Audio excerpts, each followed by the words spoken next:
The South African Digital Marketing Podcast is made in collaboration with Sean Lutz. Coming up in this episode of the South African Digital Marketing Podcast. Never in my life did I think I would end up being a CMO. It feels like change is the only constant. Like that's the only thing that I can count on. I always joke and say, I can't draw a stick man, but I'm super creative. Because I have the numbers, I have the research savvy, but I also have this creative little tingle. But character is what's going to make people want to follow you. Welcome to the South African Digital Marketing Podcast. My name is Terence Mentor, and I'm a digital marketer who's on a mission to meet the best, brightest, and most interesting marketers in the country. Today's guest was the Chief Marketing Officer of the Clicks Group, Melanie van Roy, but this conversation happened just after she started her official retirement.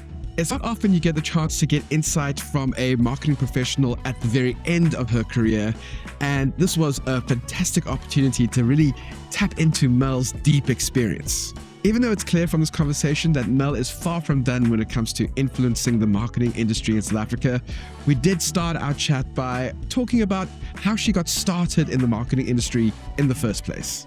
Yeah, Terence, I've been incredibly blessed with a very rich and varied career, quite frankly, spanning over more than 40 years. And I think what's quite unusual is that I actually never applied for a job.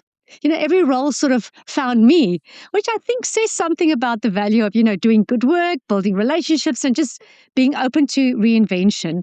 I started out at the South African Reserve Bank as a very young economist in the econometrics department, and that gave me my first exposure to big data, modeling, the role of insights in shaping real-world decisions, and that foundation of analytics that stayed with me throughout my career. Then I spent about 10 years in academia between the University of Pretoria and then the Rand Afrikaans University, which is now UJ, lecturing economics and econometrics. And I was also part of the econometrics research unit. So I was very fortunate to stay connected to the private sector while I was still in academia.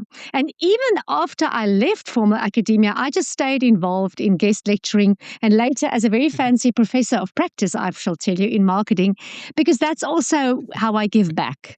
Then my move into corporate life at the very late age of 36. When I joined ABI, it was the soft drink division of SAP Miller within the Coca-Cola system. And that was a major turning point for me. It was there where I discovered I'm actually a unicorn. I'm a unicorn, right?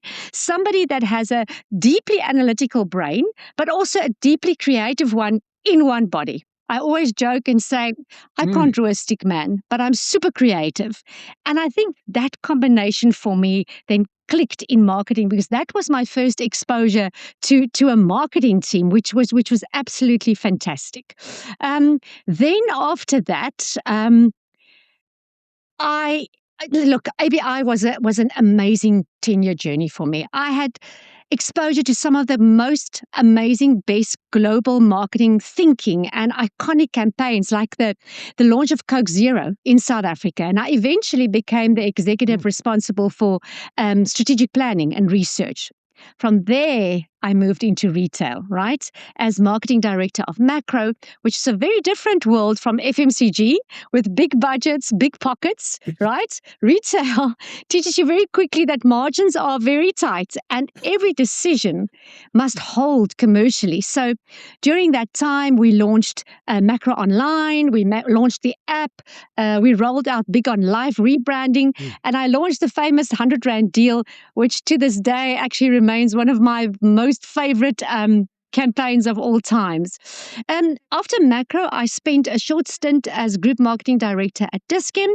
Then COVID happened and grandchildren were born, and I had one of those chapters with family where family and business just came together. I worked for my son as commercial director while he scaled his business to sell it.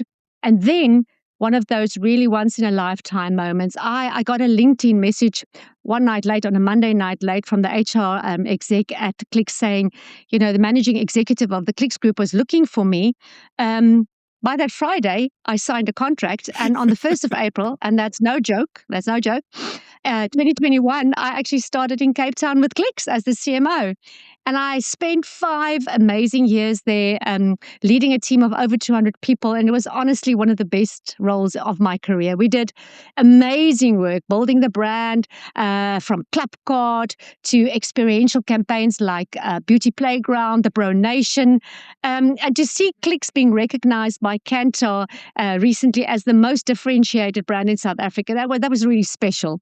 And last year, we actually were rewarded the industry team of the year at the Loyalty Awards, and that was a special accolade. So, I mean, apart from all this fancy stuff, I also had a couple of entrepreneurial detours. We're not going to talk about them today. A consultancy, a math tuition lab, a Dulcie coffee shop. So when I look back, the real highlights are not only the titles or the brands, Terence, it's really the reinvention, the learning, the people, the creativity. And, the fact that I was just allowed to keep on evolving. What a full career. Yeah. I think that's possibly the best way to describe it. I am fascinated by your kind of deep foundation in economics, because that's not a career path that most marketers would think about. Nope. It really seems to be a more creative space first.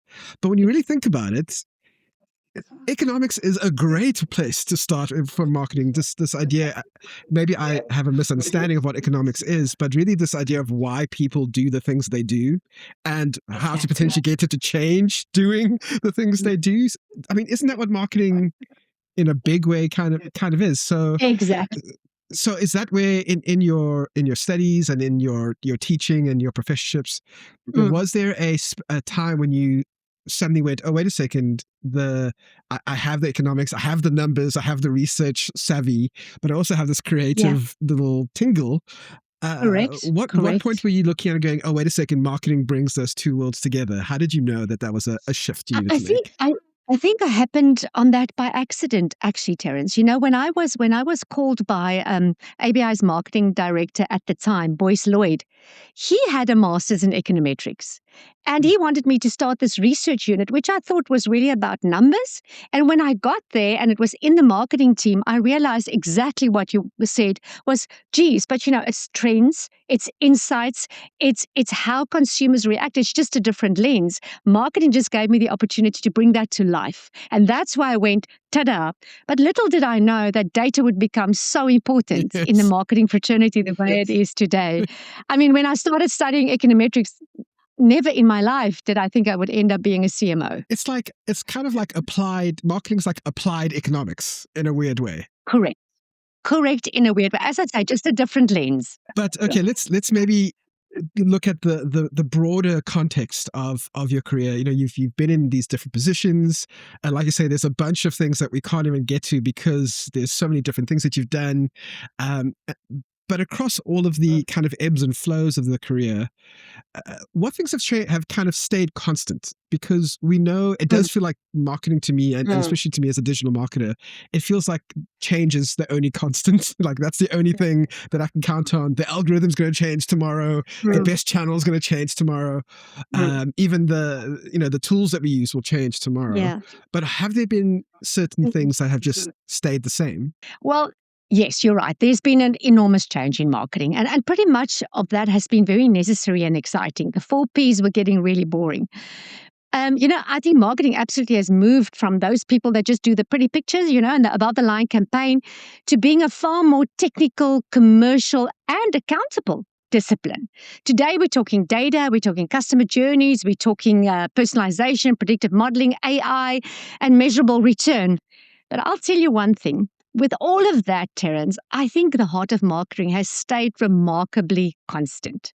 We spoke about consumer behavior now. I think the first principle that stood the test of time really is that you still have to know your customer bloody well, right? The tools that we use might be different, and that has changed dramatically. But the need to understand what matters to them, what drives them, and what problem you're solving, I mean, that hasn't changed at all. I think the second thing that has remained constant is that human interpretation is still, it still matters. You can have incredible data and brilliant technology, but data is not insight, and insight is not wisdom. You still need the experienced marketer that can interpret what matters, that can, connect the dots and turn it into a meaningful action. The third one, and this might surprise people that as an econometrician, I think this way. I think qualitative understanding still matters. Look, I'm a huge believer in analytics and tech, but I'll tell you, I think there's an enormous value just simply listening to your customers, right? Properly. A conversation, a normal focus group, an in-store observation, sitting in the call center, listening to calls, just hearing customers describe their frustration. And sometimes those words can tell you something that data just can't. Lastly, I think that loyalty in its truest sense, that still matters. Customers still want relevance, Terence. They want trust, they want consistency, and they want value. And the irony is that many of these very zhush discounting programs today that are called loyalty programs, customers actually know the difference. And they keep telling us this. I think real loyalty is still relational, not just transactional, because I can jump around. But if you've got a relationship with me, that's different. So yes, the tools have changed dramatically. The dashboards are definitely smarter. The platforms are complex. AI is shifting the game. And even designers, God forbid, they also now speak data fluently. But I think the essence remains the same. Understand people, create value for them, and apply sound judgment. And by the way, my last point on this is if you're really good at Excel, by the way, you can still do some pretty amazing analytics. You don't necessarily need that professor. You don't need a to be a professor in economics. You don't have to be a Python, whatever. Any case. But, I love that. And this is something that comes up often when I speak to other marketing leaders. It's keeping the human beings as the central pivot point of everything that you're doing. And it can get very easy to get lost with all of the tools and all of the, performance kind of marketing that you can do that's really data intensive. And I always find it, I want to say, interesting when I see a young marketer, like a 25-year-old coming out with saying how great his marketing agency is. And I do think to myself, how much life experience do you actually have, and how sustainable is it that what you're doing? Because as you said, I love that line. Data isn't insights, and insights isn't wisdom. That is only something that you can get over time. So maybe it was good that you were 36 when you made the pivot. Maybe it was, and even older. But in that space of being a marketing leader, in the various spaces that you've done leadership in as a marketer, what has challenged you? Has there been something that has particularly that you faced that you didn't expect? And more importantly, I think for people listening who want to kind of mirror your experience, how did you overcome that challenge? I think is the real interesting story. Look, Terence, we can have a whole session on this, and you're going to see how passionate I am about this. I mean, the thing that I struggled with the most in my career is that many people in the C-suite, in executive positions across the business, right? They think they understand marketing, but very often they don't, and not deeply enough. It's because everybody buys a product. Everybody has got social media accounts. And so the assumption is that marketing is so simple. It's so intuitive, But real marketing it's flippant technical, right?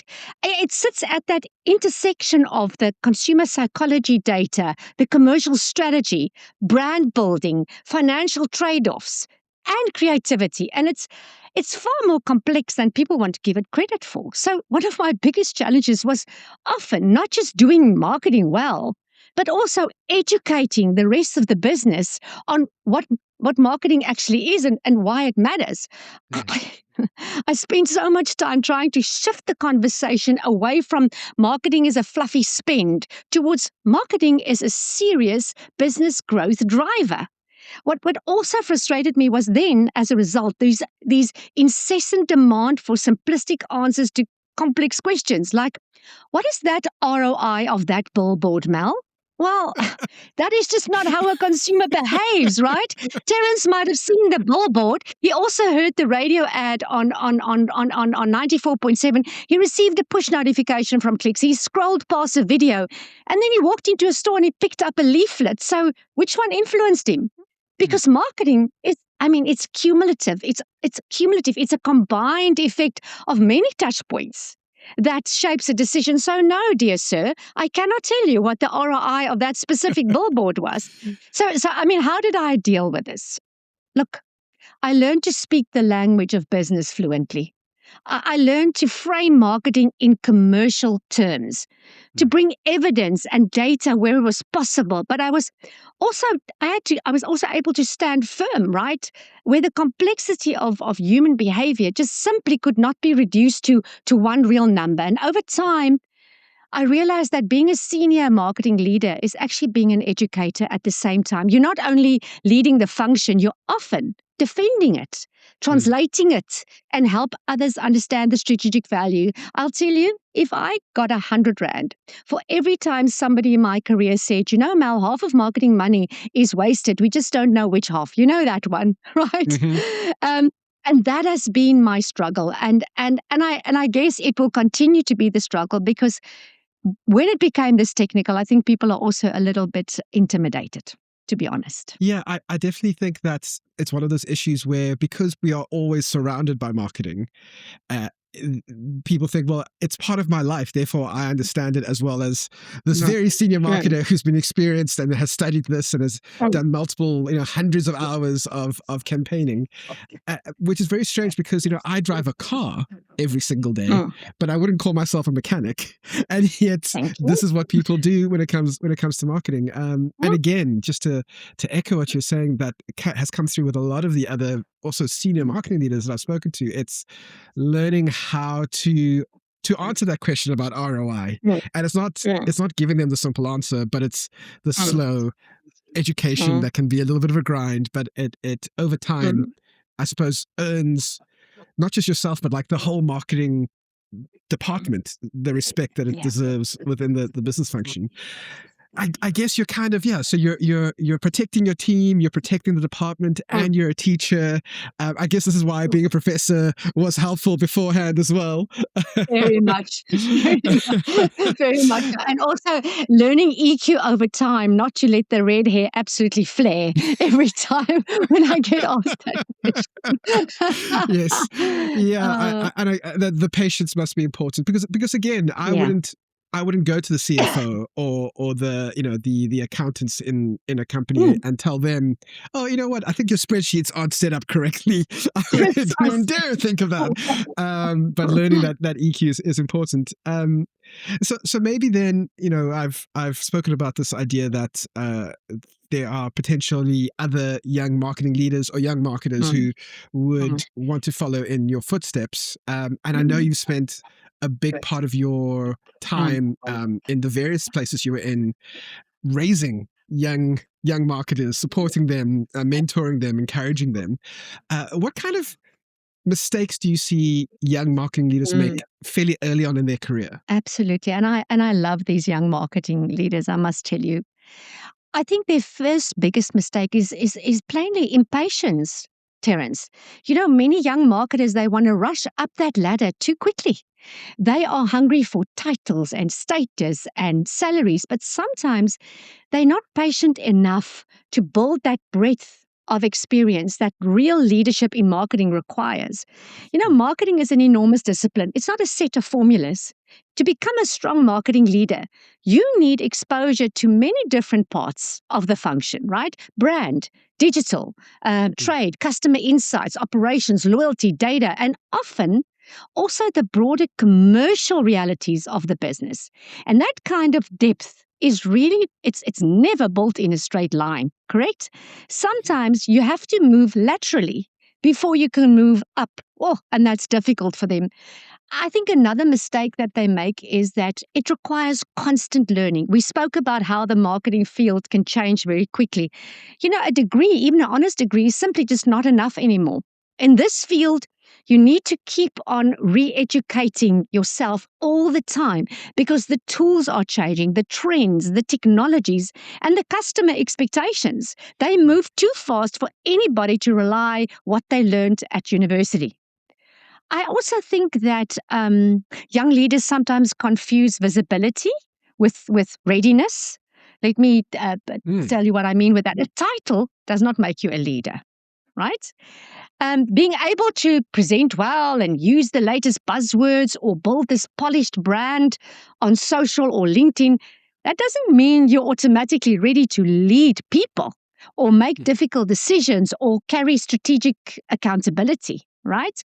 And then, of course, there's burnout, because if you add all these things together, the rushing, the titles, the this and that, when people race up this corporate ladder too quickly and it's crowded, without enough grounding and gravitas, they often hit the wall at some point. And unfortunately, I've seen that happen too often, and a star just disappears. So I've always felt very strongly about mentoring young leaders, because I want them to understand that a meaningful career is built deliberately. You think about how you have to be patient at times. You need to be a jack of a lot of trades before you choose where you want to become a master of some. And that takes time. And I always say to the guys, don't build a career for the title you want next year. Build it for the leader you want to become over the next 10 years. And I think that's where they will get success. But this is also a huge passion for me in my coaching and mentoring role that I want to have now. I really want to focus on these young leaders, because yeah, there's so much potential in this country, Terence. So much potential. And, I think something that maybe we didn't mention earlier on when we were talking about your career is that you've, it's a very strange thing to say that you've recently retired, knowing that you are also going into this phase of doing a bunch of other things. So it's I guess we use the term retirement loosely, but I guess now it gives you more time to do that kind of mentorship that you're so excited about. I do love that idea of not going for the immediate win, the immediate bid satisfaction for the job bump, title bump in the next year. Considering that we live in a world where those kinds of rapid rises are kind of celebrated. There's always this newspaper's 30 under 30 or 40 under 40, and we celebrate the people who did it fast. We don't really celebrate the people that did slow and steady and did it in a way where they're not going to burn out. And also that idea of putting the building blocks in, thinking about not so much, I want to have the title of CMO or the title of head of marketing, but more like, this is the kind of leader I want to be one day. This is the kind of person I want to be one day. And what do I need to do now to get there? It feels much more positive and healthy than this kind of grinding, win at all costs kind of mentality that often we might see in businesses. So I hope there are young leaders. I mean, I know I was going to call myself a young leader. I'm no longer as young as I used to be, but I hear that, and the beard is coming through gray. These are the 3 children of mine. That's what I name. They have a name over there.